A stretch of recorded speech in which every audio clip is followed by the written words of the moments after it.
మేము చాలా ప్రాక్టికల్గా ప్రజల బాగోగుల కోసం, రాష్ట్రానికి మంచి కోసం మేము చేసిన ఆలోచనలు మీకు నచ్చలా. పోనీ మేము ప్లాన్ బి ఇచ్చినాం,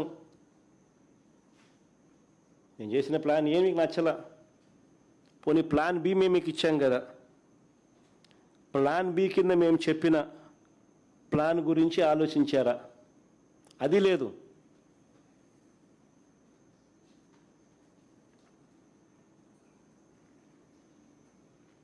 కొద్ది నెలల కిందట నేను చెప్పిన మచిలీపట్నం టు విజయవాడ 70 కిలోమీటర్లు, విజయవాడ టు గుంటూరు మరో 40 కిలోమీటర్లు.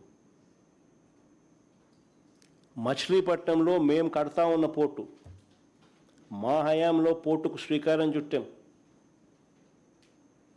పనులు మొదలుపెట్టాం, పర్మిషన్లు తెచ్చాం, ల్యాండ్ ఇచ్చాం, ల్యాండ్ కొనుగోలు ఇచ్చినాం, ఫైనాన్షియల్ క్లోజర్ కంప్లీట్ చేసినాం. ఎవరితో ప్రమేయం లేకుండా దానికి డబ్బులు వచ్చేట్టుగా ఏర్పాట్లు చేశాం.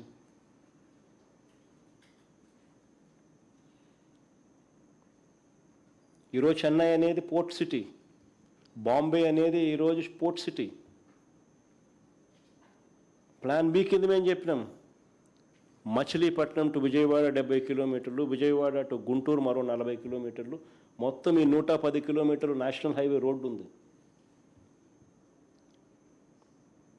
ఈ నేషనల్ హైవేకు కాస్త అటు ఇటుగా ఈ మొత్తం క్యాపిటల్ ఏరియా కింద డిక్లేర్ చేయండి.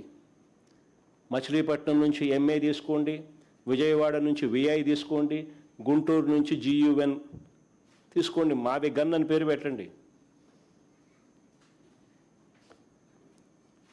మచిలీపట్నం, విజయవాడ, గుంటూరు, మా వి గన్. సరే, గన్ అంటే బాగుండదు నీకు, అది జగన్ అనేది గుర్తుకొస్తుంది లేని అనుకుంటే సరే వేరే పేరు పెట్టండి.